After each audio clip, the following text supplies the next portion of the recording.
Hello नमस्कार दोस्तों, मैं मुकुल कुमार। दोस्तों आज हम पढ़ेंगे सर्किल के बारे में। ठीक है, ये शंकु परिच्छेद यानी कि कॉनिक सेक्शन का एक पार्ट है। ठीक है, अब देखते हैं, सबसे पहले देखते हैं कि सर्किल होता क्या है। ठीक, एक सेंटर से खींची गई कुछ दूरी पर गोल गोल घूमने पर जो हमारी आकृति बनती है वो क्या होती है? सर्किल होता है। ठीक है, एक सेंटर बिंदु हमारे पास ये हुआ। ठीक, सेंटर बिंदु से अगर इसकी लंबाई नापी जाए तब भी हमारे पास क्या होगी? आर फॉर रेडियस, यानी कि इसे हम बोलते हैं त्रिज्या हिंदी में। अगर इसकी लंबाई नापी जाए तब भी आर होगी, इसकी लंबाई नापी जाए तब भी आर होगी, इसकी लंबाई नापी जाए तब भी आर, और इसकी नापी जाए तब भी आर। यानी कि इस गोले के अंदर जितनी भी दूरी नापी जाए और वो सेम निकले, बिल्कुल समान निकले, तो उसे हम क्या कहेंगे? वृत्त, यानी कि सर्किल बोलेंगे। ठीक, अब बात आती है कि सर्किल का जो ये होता है, ये तो हो गई त्रिज्या, जो सेंटर बिंदु है। ठीक है, हमने एक 5 सेमी का एक चाप भरा।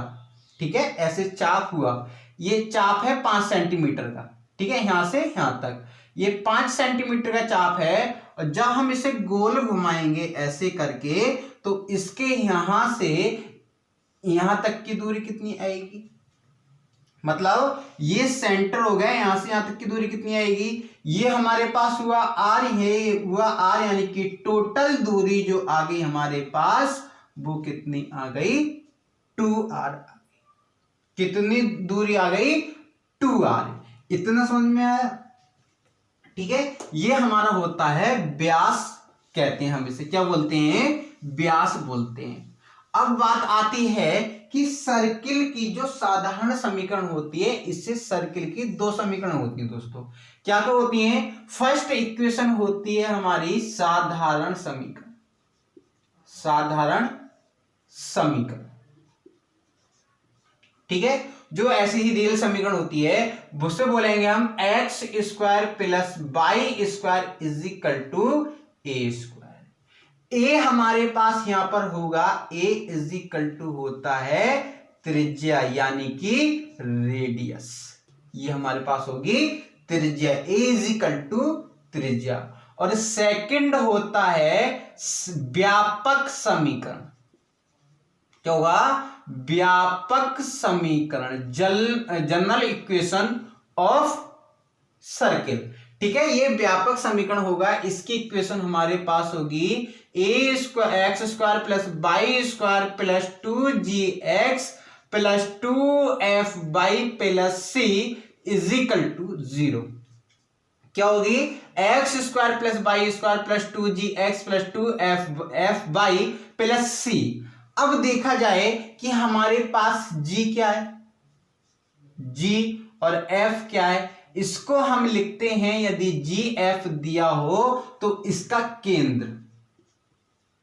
केंद्र क्या होगा? क्या होगा? g और f वो भी माइनस में। ठीक है, अब दोस्तों एक चीज हमें पता है कि हमारे पास जो सर्किल जब भी सर्किल बनेगा वो कैसे बनेगा? कि उसकी रेडियस पता हो हमें। ठीक, फर्स्ट टाइम तो रेडियस, और दूसरी कंडीशन ये है कि उसके केंद्र पता हो, 0,0 हो या कुछ भी हो। ठीक है, किस किस से मिलकर बनता है एक वृत्त? एक तो केंद्र निश्चित होना चाहिए कि ये हमारा केंद्र है। फिर दूसरी कंडीशन ये है कि इसकी त्रिज्या निश्चित होनी चाहिए कि हम इतने त्रिज्या का एक वृत्त खींचते हैं, तभी हमारा एक सर्किल बनेगा। तो केंद्र क्या होगा? g माइनस जी कॉमा माइनस एफ। ठीक है, अब त्रिज्या की बात आती है, तो त्रिज्या क्या होगी? इसमें त्रिज्या होगी अंडर रूट, क्या होगी? Under root g square plus F square minus C. अब सी क्या होगा इसमें, सी होगा हमारे पास अचर पद यानी कि कांस्टेंट नंबर। क्या होगा, कांस्टेंट नंबर। इसे हम इंग्लिश में बोलेंगे त्रिज्या को रेडियस, केंद्र को बोलते हैं सेंटर। अब इसमें आते हैं, ठीक है, इसके सेंटर क्या होंगे यानी कि केंद्र क्या क्या होंगे, इसमें सेंटर होगा 0,0। अब देख लेते हैं एक समीकरण, ठीक है, समीकरण देखते हैं।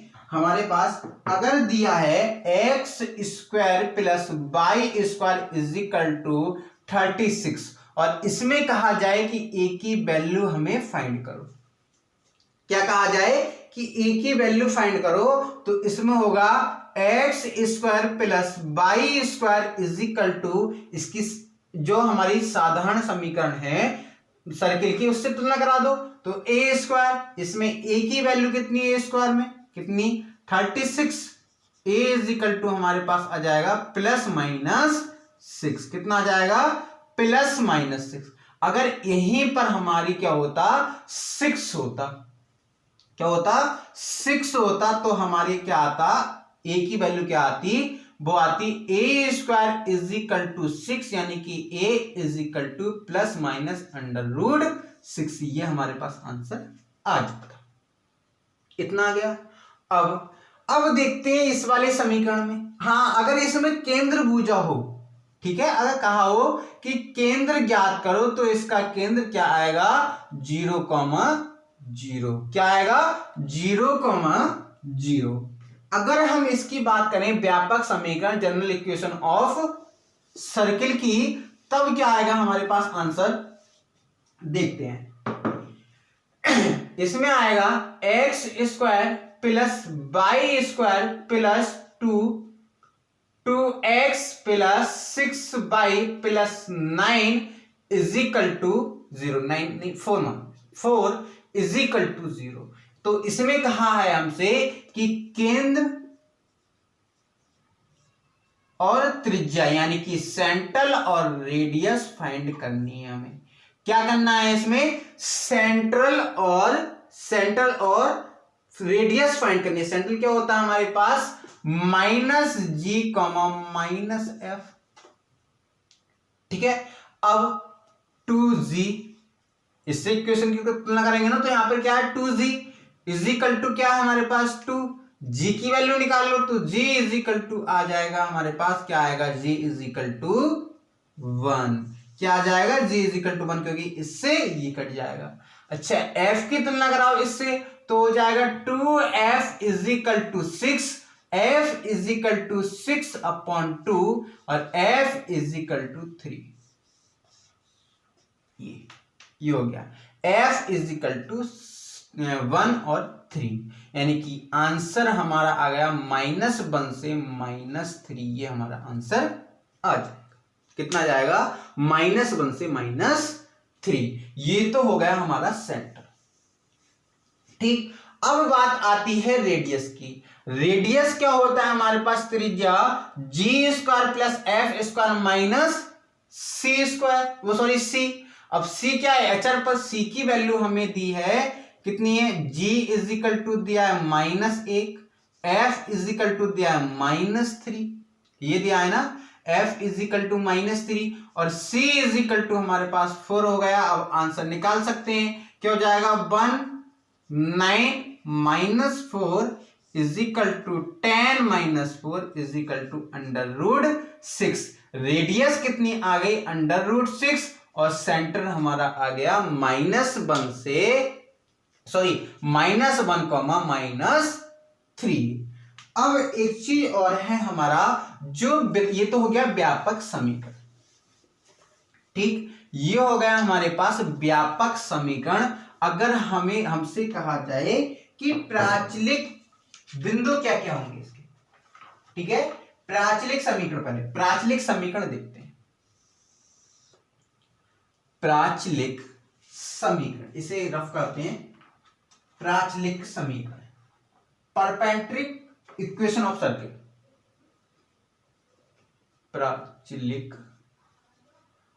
प्राचलिक समीकरण, ठीक है, क्या होगा प्राचलिक समीकरण। ये तो होगी साधारण इक्वेशन और ये हो जाएगी व्यापक इक्वेशन। अब इसका जो समीकरण है प्राचलिक समीकरण, इंग्लिश में बोले तो इंग्लिश में लिखा जाए, हम क्या बोलेंगे इसे,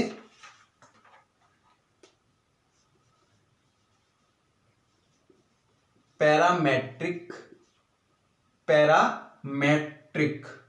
ठीक है, पैरामेट्रिक इक्वेशन। ठीक, पैरामेट्रिक इक्वेशन की जो हमारी समीकरण होगी वो कैसे होगा, तो दोस्तों इसमें क्या होगा, हमारा x is equal to parametric यानी कि प्राचलिक समीकरण का जो वो होता है x is equal to a cos theta होता है और y is equal to a sine theta. क्या होगा, ax is equal to a cos theta, y is equal to a sine theta. अगर हम इसमें मान रख के देखें तो हमारा क्या आएगा, इसमें a square cos square theta plus a square sin square theta is equal to a square इसमें से कॉमन ले लिया तो sin square theta plus cos square theta is equal to a square और a square is equal to a square. ये हमारा answer बराबर आ रहा है। ऐसे ही हमारा जो व्यापक समीकरण होगा, जिसे रख करते हैं, व्यापक समीकरण जो होगा वो होगा हमारे पास x इज इक्वल टू, ठीक, इसमें क्या दिया है, g दिया है ना, g plus r cos theta. क्या होगा, x is equal to g plus r cos theta और y इज इक्वल टू होगा f plus r sine theta. क्या होगा, y is equal to x plus r sine theta और x is equal to होगा g plus r cos theta. ये हमारे दोनों के प्राचलिक समीकरण आ गए, ठीक है। लेकिन इसमें एक ध्यान रखने वाली बात है कि थीटा की जो वैल्यू होगी, क्या, थीटा की जो वैल्यू होगी वो जीरो एंगल यानी कि शून्य एंगल से तो बड़ी या बराबर और 2 पाई यानी कि 360 अंश से छोटी या बराबर होगी। 1 मिनट, 360 अंश से छोटी या बराबर होगी, लेकिन 0 से बड़ी होगी और बराबर भी हो सकती है 0 की। इसे बोलते हैं greater than is equal to, इसे बोलते हैं less than is equal to. इतना समझ में आया। अब हम देखते हैं कि हम अगर हमें दिया है, ये समीकरण दी है, ठीक है, प्राचलिक समीकरण दी है, तब 1 मिनट, प्राचलिक समीकरण ये दी है, ठीक, और हमसे कहा गया है कि ये वृत्त है, क्या है, तो वृत्त की जो कंडीशन होगी या तो h इज इक्वल टू 0 हो, ठीक है, h इज इक्वल टू 0 और दूसरी कंडीशन होगी a is equal to b। अब a is equal to b कहां से आएगा और h कहां से आएगा वो हम बताते हैं, ठीक है। इसमें समीकरण होगा x square plus y square, 1 minute,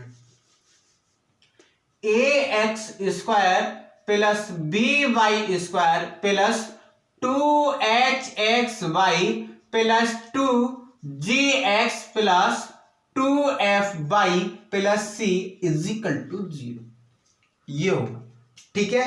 अब इस कंडीशन में क्या होगा, a और b की वैल्यू यदि हमारे पास समान आई और h इज इक्वल टू 0 आया तो हम इसके क्या कहेंगे, ये वृत्त की समीकरण है। क्या है, वृत्त की समीकरण। अगर इसे साधारण तरीके से आप हल करोगे तो इसमें कम से कम 5 मिनट लगेंगे, ठीक है। और एग्जाम में क्या होना चाहिए, अधिक से अधिक 20 सेकंड में सवाल हो जाने चाहिए, लेकिन इसमें 5 मिनट लगेंगे तो बहुत लॉन्ग हो जाएगा, इसलिए इसको इस ट्रिक से निकालते हैं। इसे मुश्किल से लगा तो 5 सेकंड, ठीक है, 5 सेकंड लगेंगे तो वृत्त का समीकरण हम इसे बोल सकते हैं। जैसे देखते हैं, दो इक्वेशन देखते हैं, x y plus 2x plus 3y plus 4 is equal to 0। ठीक, एक है x square plus Y square 2y square plus 3x plus 4y plus 5 is equal to 0। अगर एक दिया है x square plus 3x square plus 3y square plus 4x plus 4y plus 5 is equal to 0। ठीक, ये दिया है। Okay, और एक इक्वेशन और लिखते हैं। यदि हमें दिया है x square plus y 5y square plus 2xy plus 3y plus 4 is equal to 0, ये दिया है।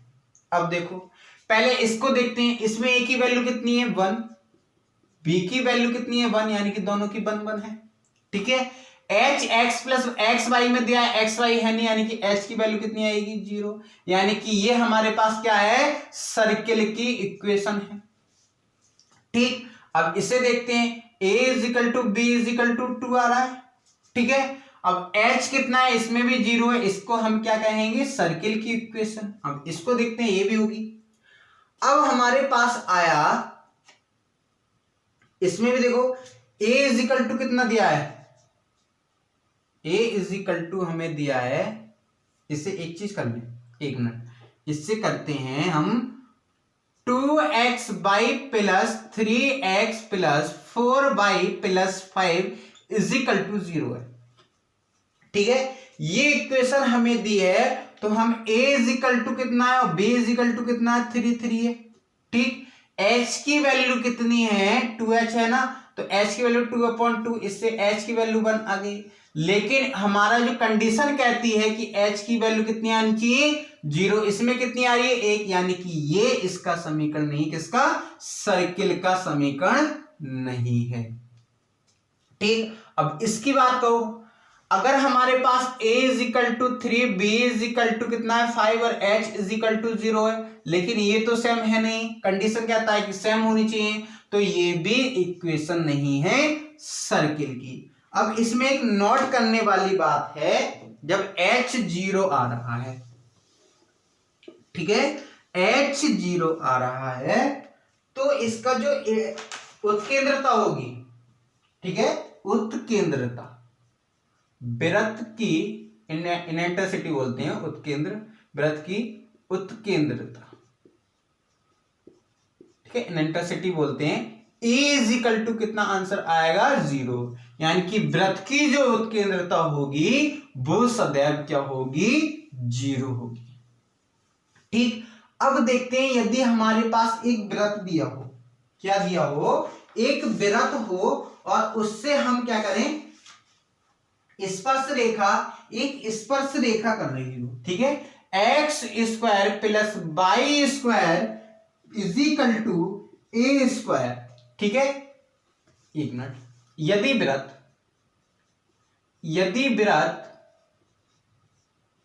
X square plus Y square plus is equal to a square, ये दिया, ठीक है, यदि वृत्त x square plus Y square is equal to a square दिया, ठीक, और उसमें रेखा